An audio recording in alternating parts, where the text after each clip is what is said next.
Halo teman-teman semuanya, salam jumpa dan salam sehat untuk kita semua. Mungkin ada yang belum kenal dengan saya ya. Saya Frater Hanes Frater, sedang top di SMP Yosudarso Metro, juga di SMA.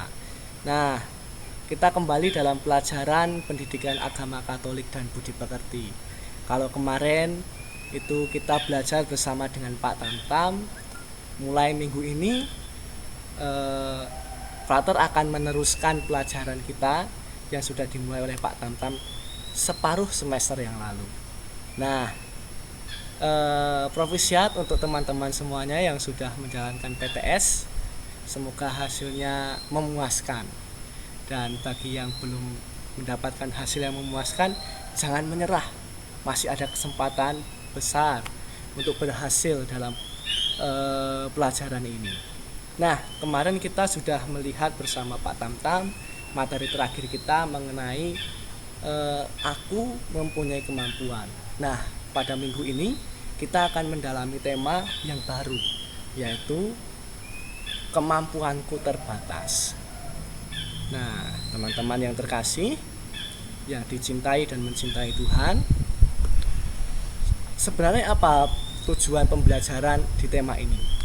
Semoga kita semua yang setelah belajar pada pertemuan hari ini dapat menyadari keterbatasan kita, supaya apa? Supaya kita dapat mengembangkan sikap yang baik dalam menghadapi keterbatasan dalam diri kita. Mengapa? Karena setiap manusia itu pasti mempunyai yang namanya kelemahan. Tidak ada seorang pun manusia di dunia ini yang bisa melakukan banyak hal. Oke, dia mempunyai banyak bakat, tetapi pasti akan ada keterbatasan dirinya. Misalnya saja apa? Dia tidak bisa hadir di dua tempat bersamaan. Itu sangat logis ya bagi kita manusia. Tidak bisa hadir di tempat dan waktu yang bersamaan dalam dua tempat misalnya. Apalagi di banyak tempat, pasti tidak. Nah, di sini semoga gambar ini mewakili dari tema kita pada minggu ini. Ada seorang pelari yang sebenarnya dia tidak mempunyai kaki, tetapi ternyata dia bisa berlari dengan begitu cepat. Ya, manusia adalah makhluk yang terbatas. Nah, mungkin teman-teman masih ingat lagu yang dulu sempat tenar di Indonesia, lagunya The Massive gitu ya. Tak ada manusia yang terlahir sempurna. Nah, lagu yang sungguh indah dan sangat bermakna. Tidak Frater teruskan biar nanti tidak ketahuan kalau suara Frater jelek. Nah, tapi yang penting bagi kita murid-murid Kristus, kalau kita sudah tahu bahwa manusia itu tidak ada yang sempurna, lalu bagaimana sikap kita berhadapan dengan realitas ketidaksempurnaan ini? Ada dua sikap yang biasanya ditampakkan oleh manusia, yaitu dalam satu sisi manusia bisa bersikap positif, memaknai penderitaan, memaknai keterbatasan itu sebagai sebuah berkat, di mana ia bisa mengandalkan yang lain, menjadi agen, menjadi tempat bagi penyalur supaya orang lain bisa berbagi kebaikan kepadanya. Tapi juga ada orang yang menjadi pesimis, yang kehilangan harapan, orang-orang yang bersikap negatif. Nah, seharusnya kita sebagai murid-murid Kristus harus bisa menyadari bahwa keterbatasan itu juga sebuah anugerah. Berpikir positif, menerima keterbatasan itu, sehingga dari keterbatasan itu kita bisa menjalin suatu kerjasama di dalam tim, juga bisa mengembangkan bakat apa yang bisa kita kerjakan dalam keterbatasan itu. Nah, teman-teman yang terkasih, apa itu keterbatasan? Biasanya paling tidak ada dua hal besar yang bisa digolongkan dalam macam-macam keterbatasan manusia. Itu pertama ada keterbatasan fisik, Lalu yang kedua adalah keterbatasan psikologis. Keterbatasan fisik kita bisa tahu ya dengan mudah. Ada orang yang dilahirkan tidak mempunyai tangan, kaki seperti gambar-gambar ini tapi dia akhirnya bisa menjadi fotografer terkenal, padahal dia tidak mempunyai jari. Bayangkan bagaimana dia harus memegang, tapi toh akhirnya dia bisa. Lalu ada juga keterbatasan psikologis, ya mungkin cacat mental, Down syndrome gitu ya. Lalu juga sikap-sikap malas itu juga bisa menjadi keterbatasan. Keengganan untuk bisa mencintai, mengampuni itu juga bisa menjadi sebuah keterbatasan di dalam diri kita.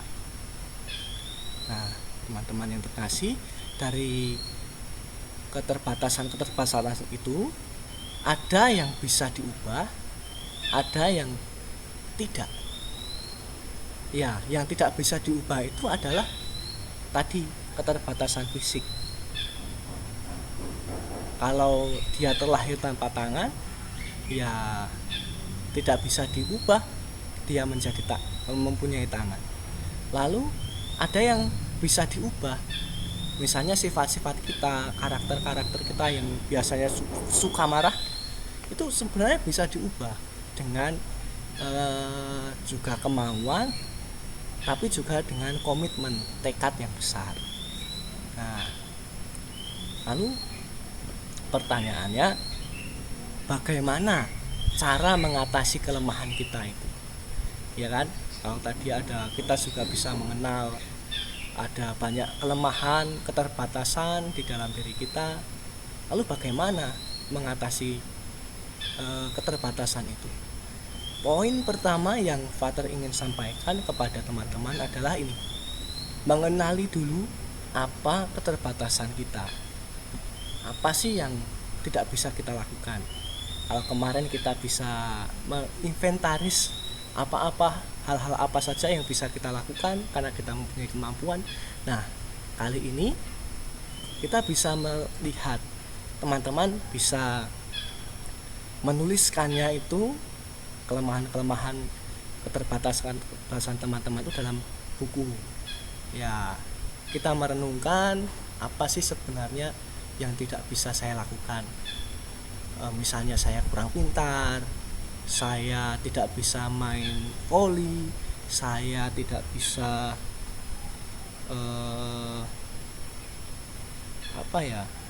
tidak bisa main futsal dan macam-macam.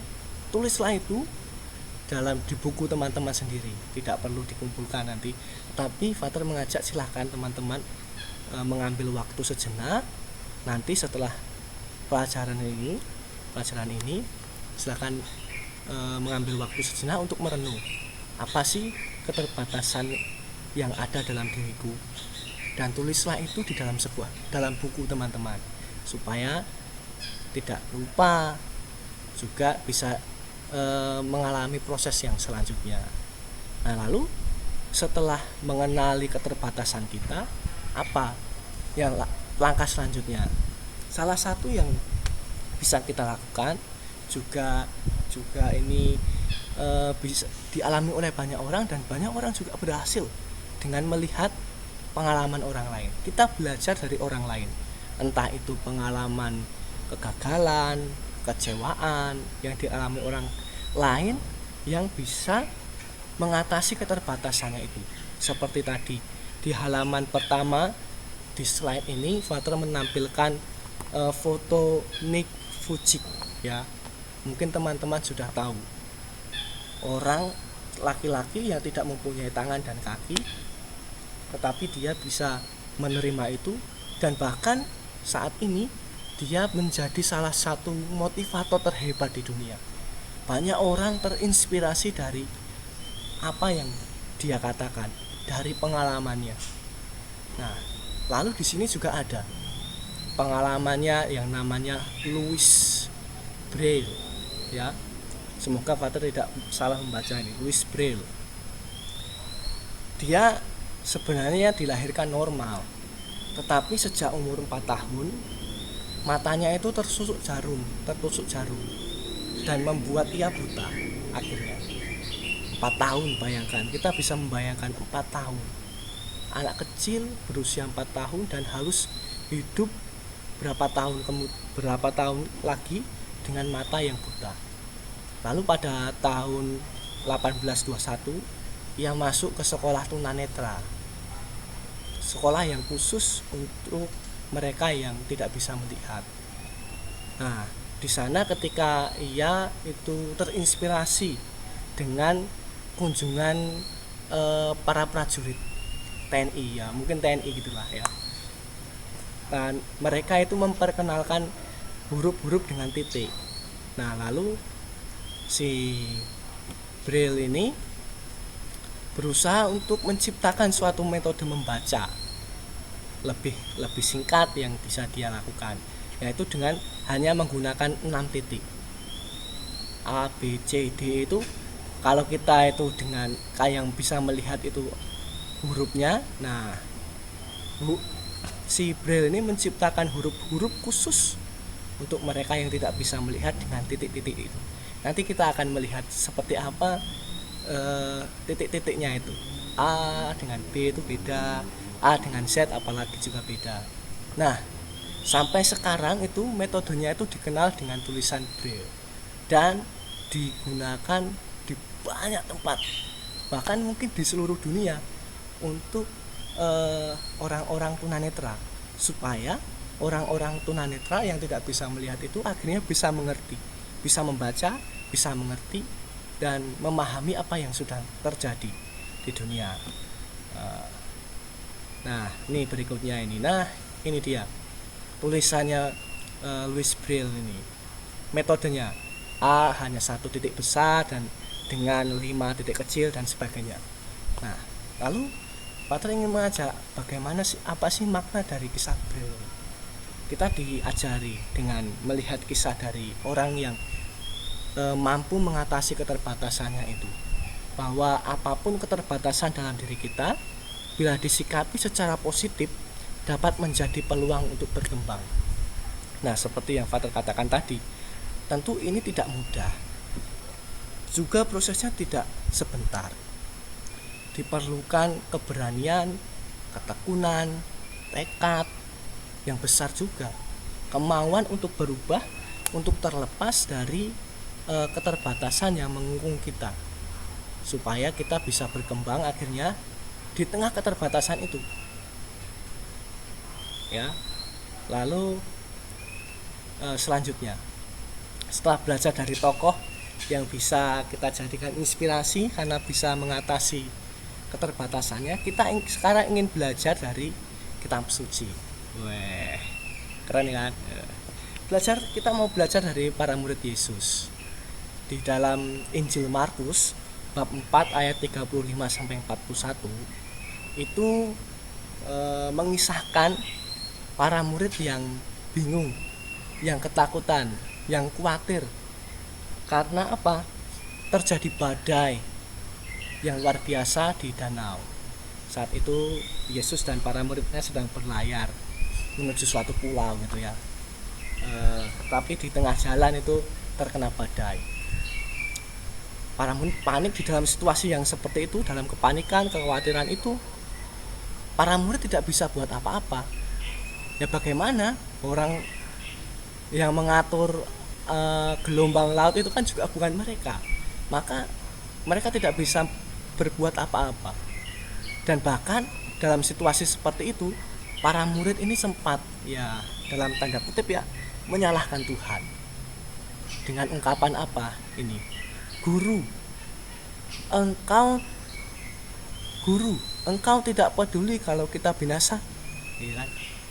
Suatu ungkapan kebingungan, namun juga seolah-olah mengatakan bahwa Yesus tidak peduli. Nah, di dalam situasi yang kalut, yang mengkhawatirkan itu, para murid ternyata kalau tadi menyalahkan, Pater mengatakan tadi menyalahkan itu ya, menyalahkan Yesus gitu ya. Tapi mereka juga sadar bahwa diri mereka itu terbatas, mereka tidak bisa buat apa-apa, dan akhirnya apa? Mereka berani meminta bantuan. Nah, sikap inilah teman-teman yang juga penting untuk kita miliki, berani meminta bantuan ketika kita tidak bisa. Misalnya kita tidak bisa mengerjakan PR, masih daring di rumah, kita minta dengan rendah hati, minta bantuan dari Bapak Ibu guru kita bertanya, memperjelas bagaimana ini tugasnya. Lalu kalau tidak bisa, kita juga kadang minta bantuan kepada kakak, mungkin ya yang punya kakak, pada orang tua, dari Google, itu juga kita bisa belajar, bertanya di sana. Nah, para murid melakukan itu, dan akhirnya apa? Peristiwa itu pun menjadi sebuah peristiwa rahmat, di mana para murid semakin mengagumi Yesus sebagai guru dan Tuhan. Mereka semakin percaya bahwa di tengah keterbatasan mereka sebagai manusia, Yesus itu bisa diandalkan. Yesus menjadi penolong sekaligus menjadi pembawa damai, ketenangan di tengah-tengah mereka yang saat itu sedang menghadapi bencana badai. Ya. Nah, lalu apa pesan dari bacaan Injil dari kisah para murid itu?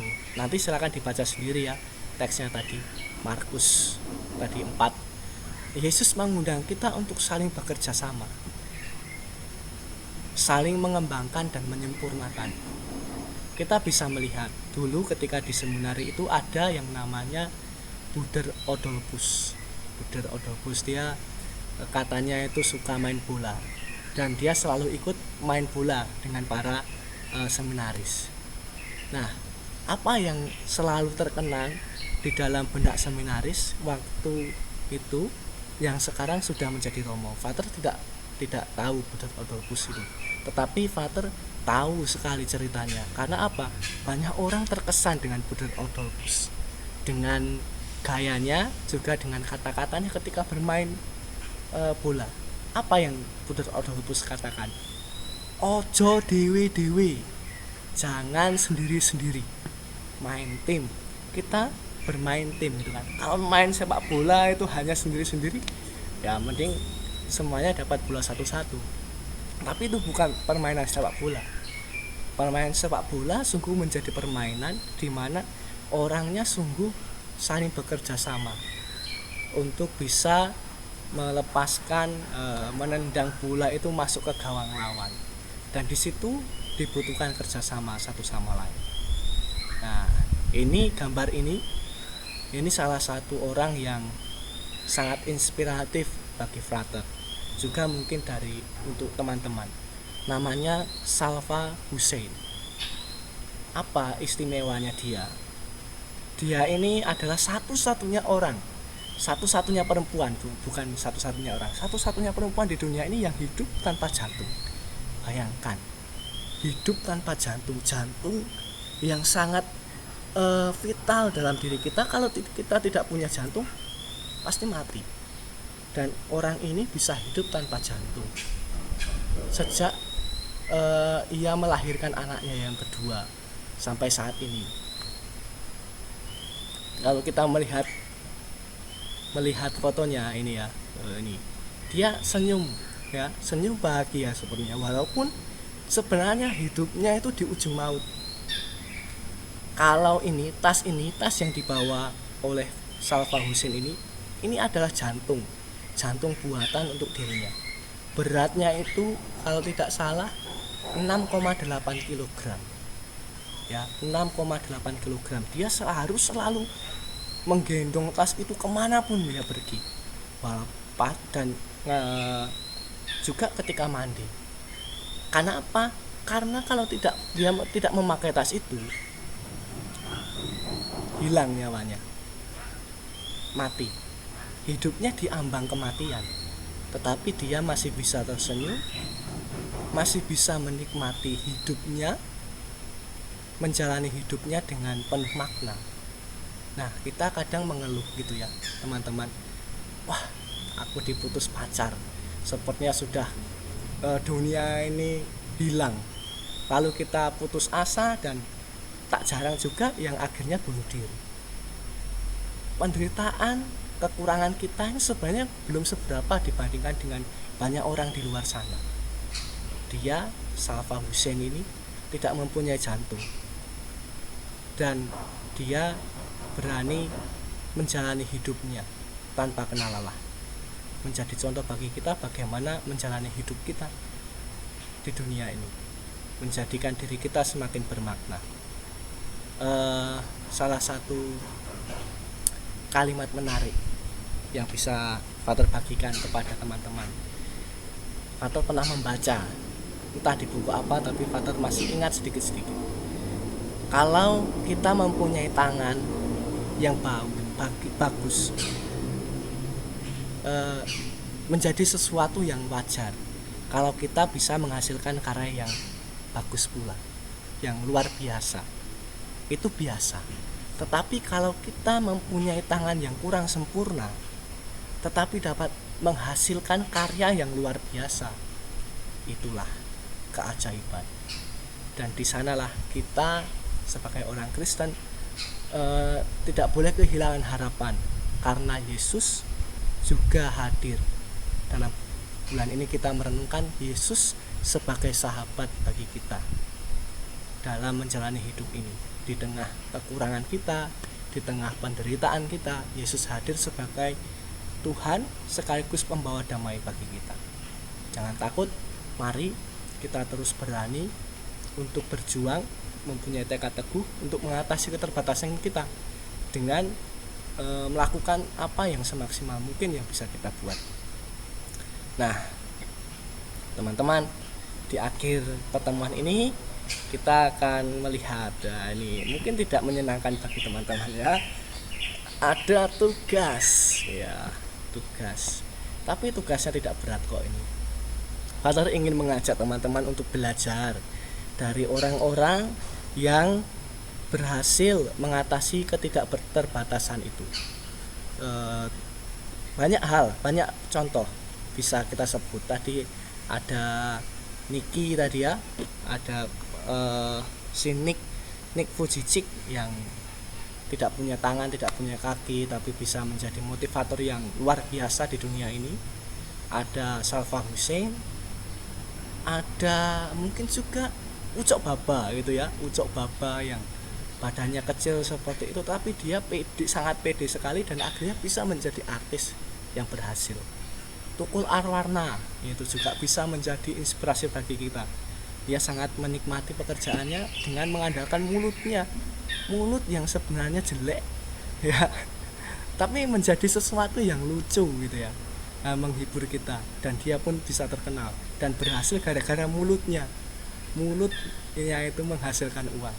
Nah, kita bisa belajar dari banyak tokoh, dan Patrick ingin mengajak itu. Silakan teman-teman mencari satu tokoh saja yang terkenal, yang dia mempunyai keterbatasan tetapi mampu mengatasi keterbatasan itu. Ada beberapa pertanyaan yang bisa teman-teman jawab ketika harus mencari tokoh itu. Pertama itu silahkan menceritakan secara singkat saja, keterbatasan tokoh yang teman-teman pilih. Tidak usah panjang-panjang ya, tidak usah panjang-panjang. Lalu bagaimana cara tokoh itu, tokoh yang kita misalnya Pater memilih Cok Baba, itu menyikapi keterbatasan itu. Apakah ia bersikap negatif sehingga memandang hidupnya dalam sebuah pesimis, menjadi pesimis, hidup pesimis, atau sebagai sebuah berkat, bersikap positif terhadap keterbatasan itu. Nah, juga singkat saja. Lalu yang ketiga, apa pesan yang kamu dapat yang bisa kamu teladani dari dalam menjalani hidup? Pesan yang bisa kita tangkap, yang bisa kita teladani dari tokoh itu untuk perjalanan hidup kita. Nah, Pater mengatakan tidak usah panjang-panjang ya. Jadi maksimal itu satu halaman.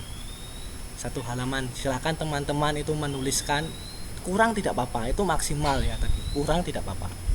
Silakan mencari, kita menimba pengalaman dari mereka. Itu untuk kekuatan hidup kita. Tidak usah panjang-panjang ya. Satu halaman itu maksimal. Ditulis tangan, lalu difoto, dan nanti akan Fatur bagikan linknya untuk mengirim foto itu. Sekalian kita absen gitu ya. Walaupun ini tugas ringan tetapi bobotnya juga lumayan. Jadi silahkan mengerjakan dengan sebaik mungkin. Oke, begitu teman-teman. Terima kasih banyak untuk pelajaran pekan ini. Sampai jumpa di Google Meet. Kita akan mendalami lagi tema ini. Salam sehat untuk semuanya, untuk keluarga. Oke, berkat Tuhan menyertai kita.